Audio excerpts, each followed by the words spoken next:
Hi, this is Nicole Roberts-Jones, and welcome to Amplify Your Brilliance. What I know for sure is that one of life's greatest gifts will meet you when you go after your more.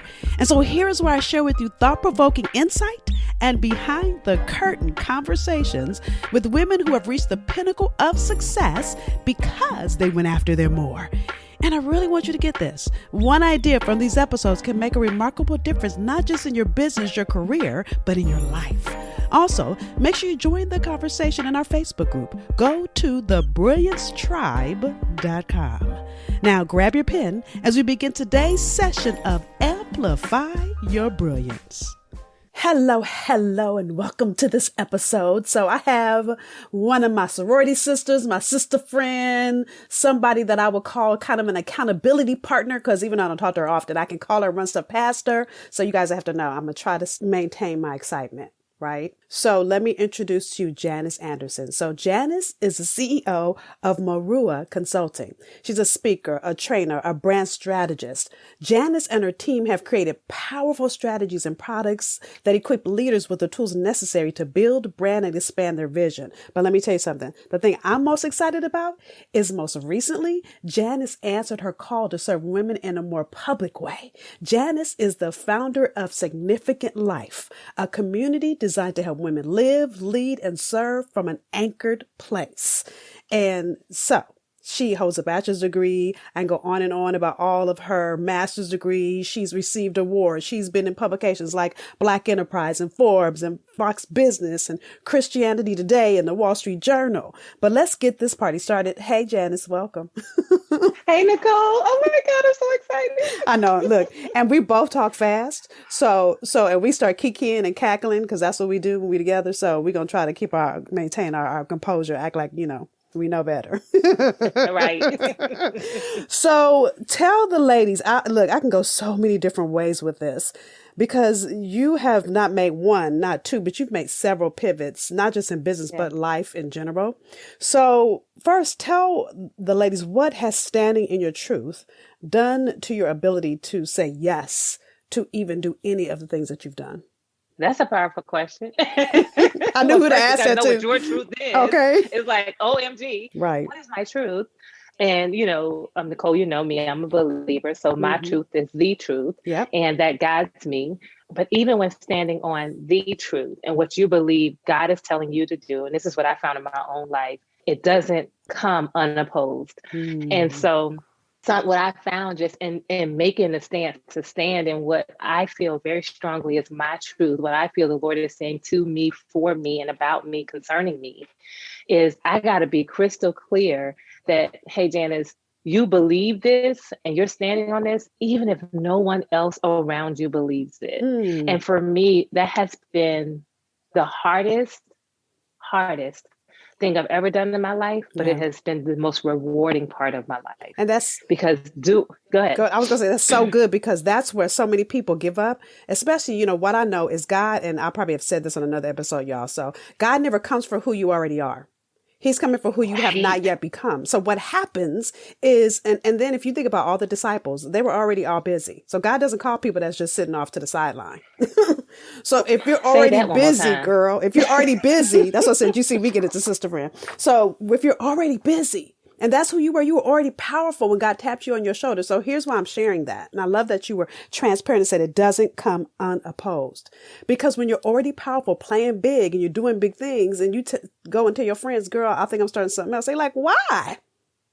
Yes. They don't get it. And many people won't get it. And what I love, I just appreciate you for being safe and saying when you go tell your friends, they say why.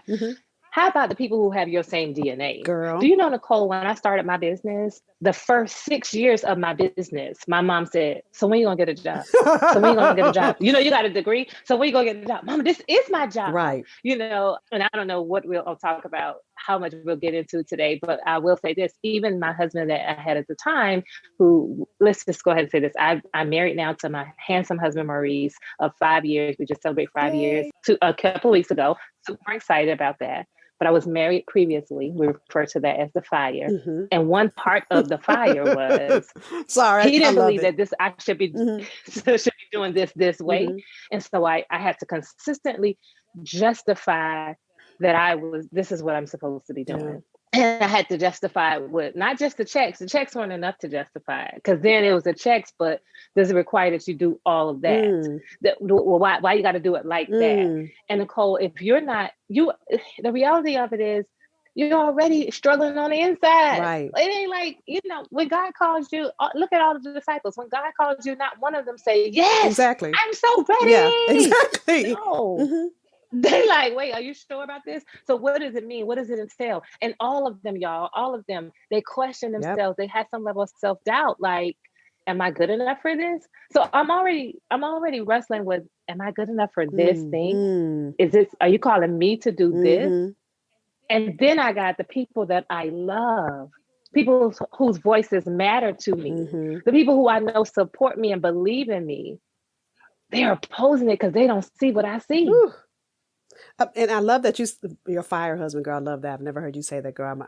So I'm gonna have to use that, even though I've only had one husband. But listen, I always call. I was in a play for a while before I got in the movie. Right, I kept like getting in the wrong play and getting in the wrong script. So I'm only saying that because it's really hard as a strong, powerful Black woman. And I don't know about you. I'm gonna say me. So in every relationship I had prior to my husband, men didn't get it. So my friends would start saying, you just being too picky and you being too hard on him. And, it's like, no. This is my ministry. I'm clear.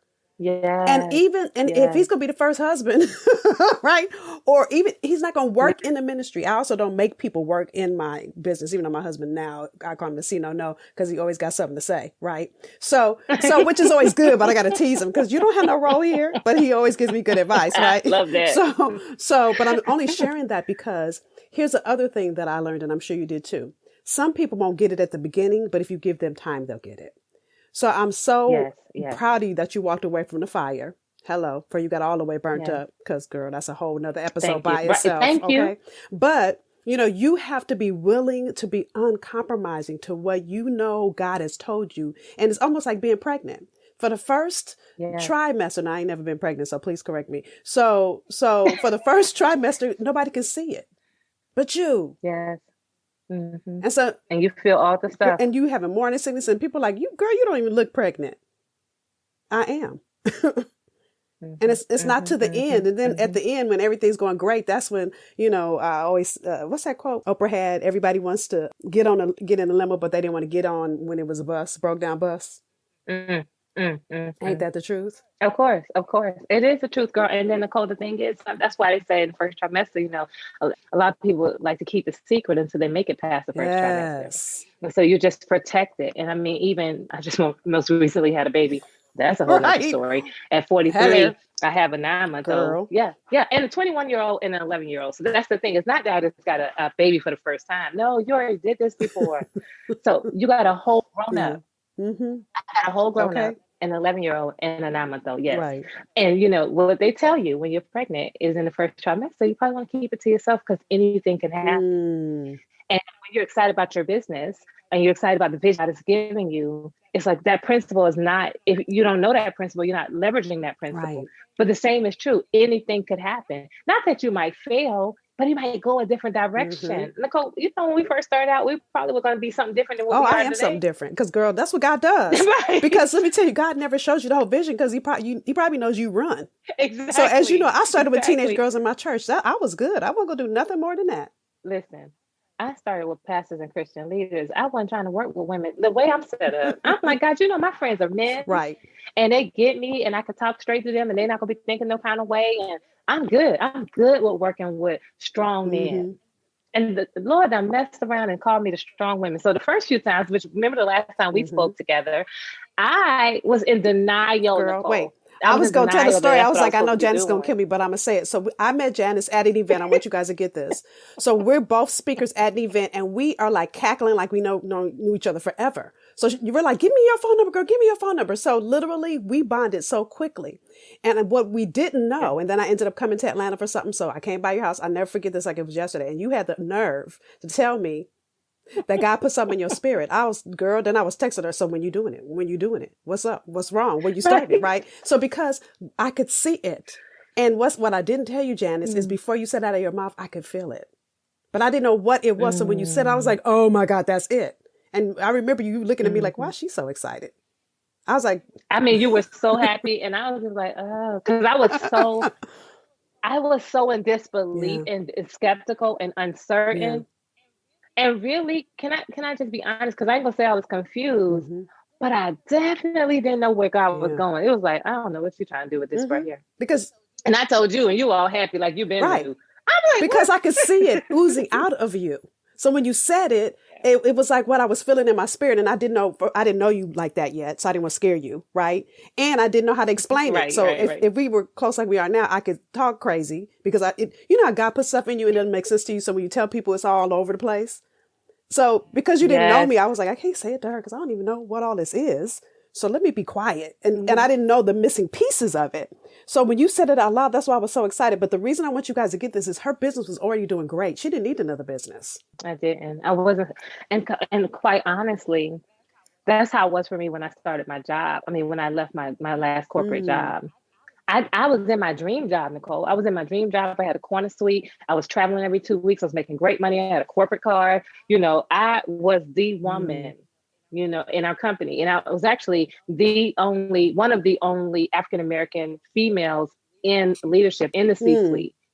And so I had a good role. Right. And then he go, God, on my way to work, I'm like, hey, it's time for you to go. Go where? What you talking I need to go to the store. I need to go to the mall. Yeah, right. I'm like, what are you saying to me? Like, this don't work. Like, go. And it took me a minute to really understand. And so because of that, this is so good. This is so good. I'm so glad we're talking here because I was talking to my husband about this. Because, you know, for a minute, my husband, he didn't see the picture either. And he believed in me, but he didn't know what you're talking about. Right. And we were in full transparency because you're my sister. So your audience is like my sisters right now.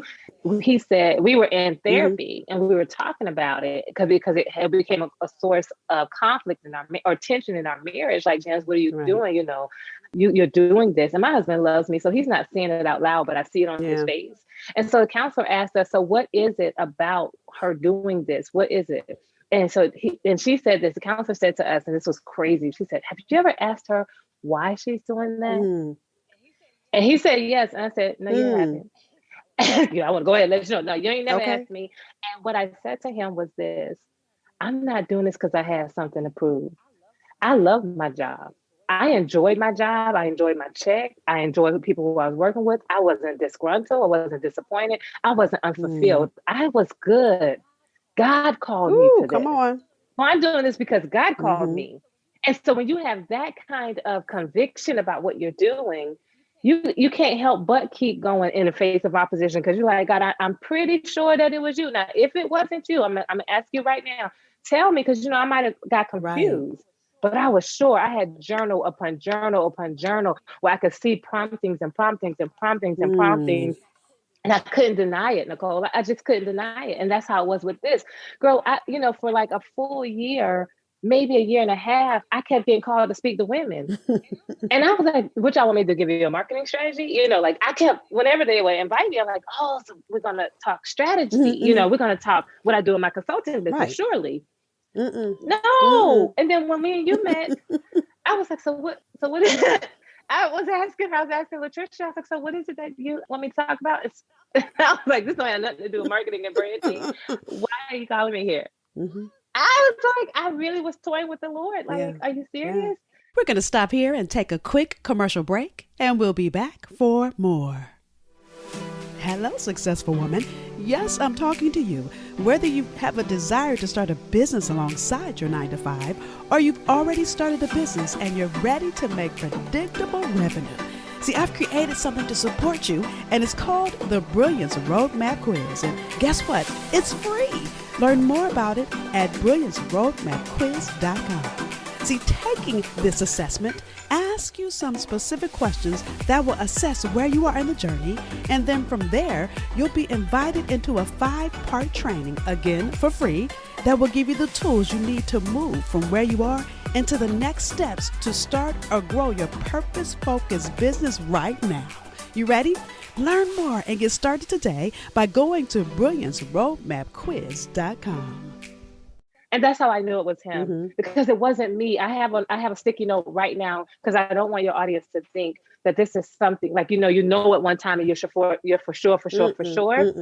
No, it keeps coming up. The doubt keeps coming up. The question keeps coming up. And so I have here on my desk a pink sticky note that this is God's idea. This was not Janice's idea. So when I'm afraid to take the next leap, when somebody's coming against what I'm saying, when I'm thinking I'm not good enough for this, I'm saying, oh, this is God's idea. And let me tell you why I remind myself. Because since it was his idea, it's his job to make it work. Ooh, come on. Since it's his idea, Lord, they're not coming for me. They're coming for you. It's his idea. Lord, you're going to make yourself look like this. And then the sticky note that's next to it say this right here. Leading with Christ shouldn't mean I settle for less. Ooh. So it shouldn't require that for me to lead with you, that I should settle for less. And that's for everybody who's thinking, this is the vision God gave me. But since he gave it to me, he wants me to freely give it away. Ooh. The whole devil is a whole lie. Girl, wait a minute. Wait, girl. So even with that, so in full, look, we being transparent, and I know I've told my story in however many episodes we're on now. So listen, when I first started in my business, and you know this because we've talked about this, I said this a few minutes ago, I work with teenage girls in my church. I didn't know that was going to become a nonprofit and it was going to spread to other churches. But guess what? It was a nonprofit, meaning you don't make money, not for profit. Yep. So when my girls started growing up and they started becoming grown women, this became, me starting my business, number one was pivot number one. You think you do one pivot, girl, God don't work like that, So then my second pivot was when my girls started becoming grown women. They started having adult issues like, I don't like my job, or I love my job, I'm not making enough money, or I don't know if this is my purpose or whatever, right? So I started a coaching practice because one of my girls said, you're my coach. I'm like, what is that? So she sent me an article. I didn't know. Girl, I had never heard of it. So she sent me an article. I was like, oh, so then I started calling myself a coach because I was doing what that article said. So I'm only sharing this with you because I did not see where I am now. If God would have said to me when I started that you'd be helping women bankroll their brilliance, when I was helping my babies in church find their purpose. That sounds so altogether different. But why I'm sharing that with you right now is when I started growing my business and I hired a coach because I was stuck and I wasn't making no money. The first thing God said to me is this: struggle and service should never coexist. Why would That's good. Why would I give you a gift and want you to struggle? I'm your heavenly Father. Do you think as your heavenly Father, I would want to see my children struggle? Yes. And I got to say this, y'all. So I had in me, I'm trying not to laugh as I say this. It was like in that moment, what I saw visually was an old black preacher, a man, even though I'm a woman, but this is what I saw in my head visually. The ones that are in the basement of somebody else's church and they have no air conditioning and they have a jerry curl and their whole shirt is wet because they have no air conditioning with the black towel. That's who was living in me. I promise you, that's who had been living in me. And God began to show me, I don't know who created this mentality in the black church that we got to do everything for free. Girl, let me so whoever needed to be liberated from that, there you go. Whoever needed that tonight. Listen, because let me just say this. Y'all just write this down. We ain't gonna have time to talk about it right now. But just go to 1 Kings chapter 4 verses 1-7. It was my wake up call. There's a story of a woman. 1 Kings chapter 4 1-7. Yeah, when you read it, I'm taking notes too. Go ahead. Okay. Go ahead. So read it because it's a story about a widow woman. And so what was going on with the widow woman? Her husband died clearly, but her husband was one of the prophets. That's crazy, all in and of itself, and he left her in debt.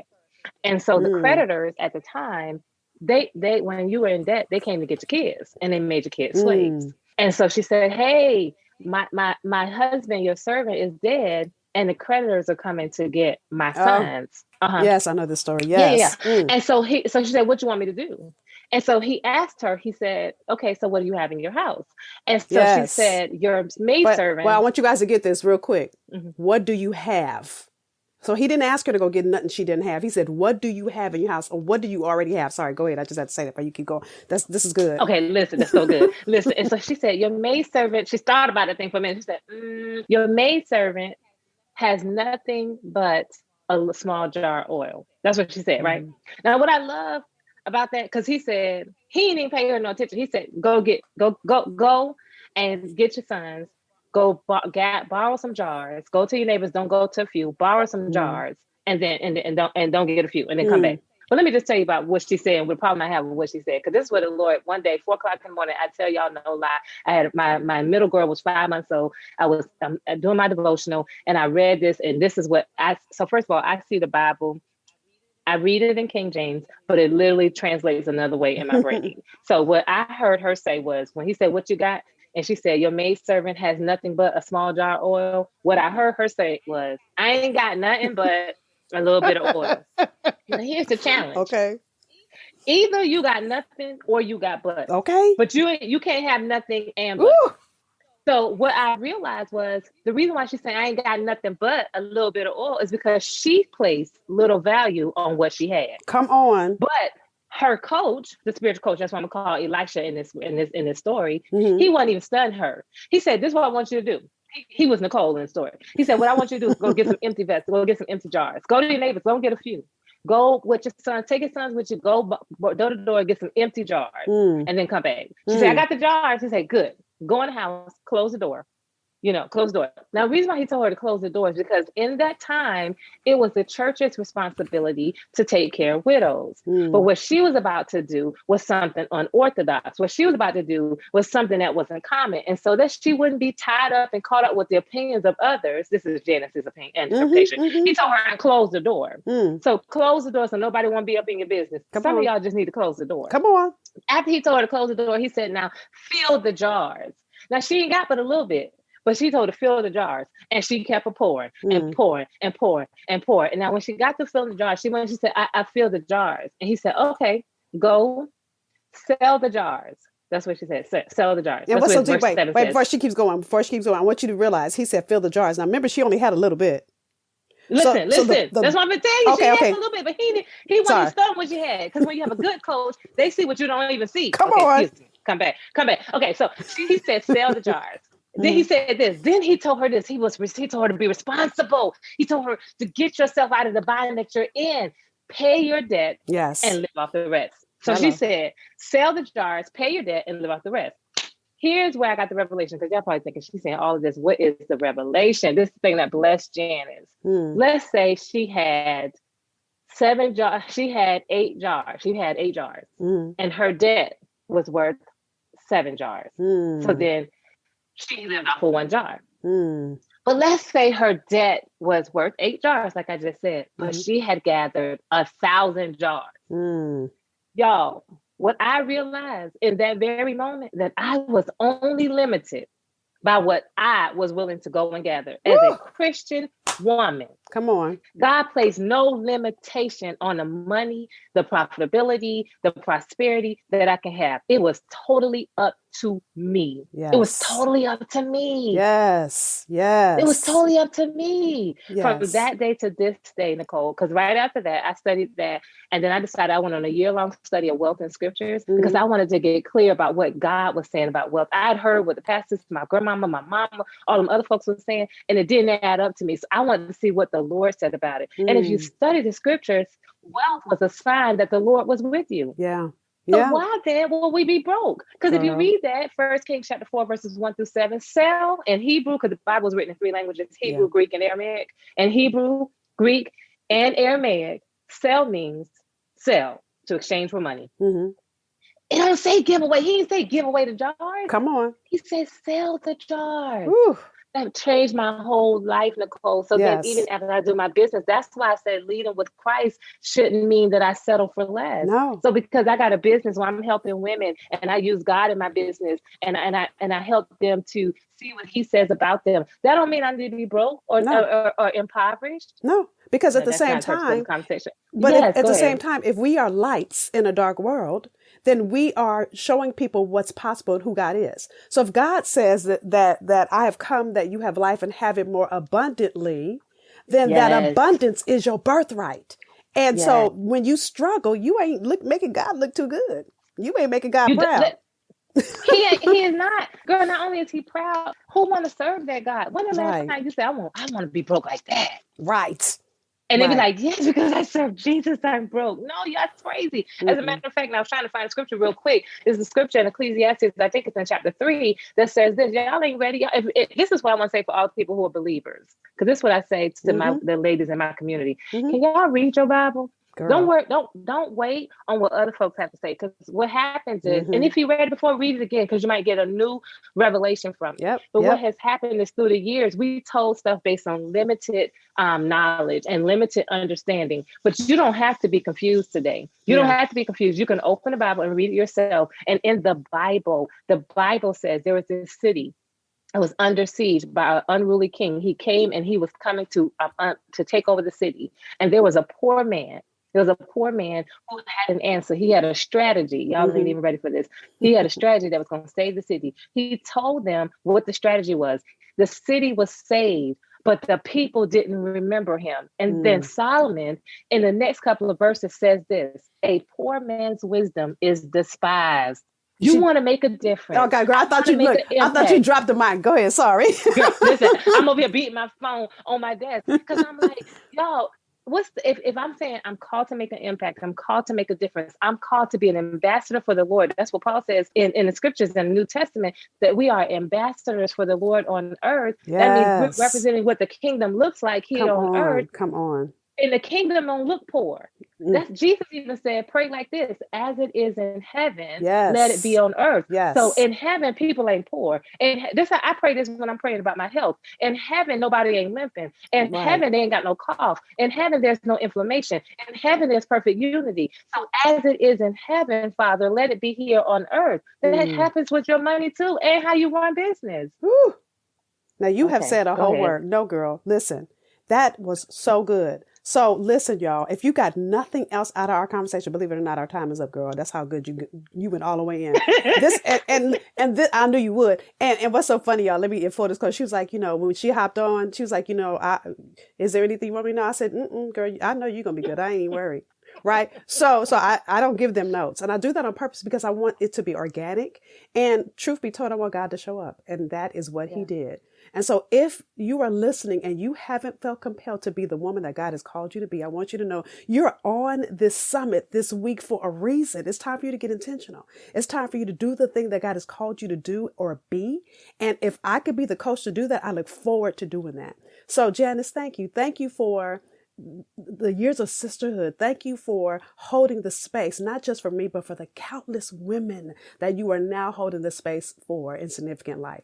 Thank you that you have a significant light and that you're lighting the path for so many of us to come behind you.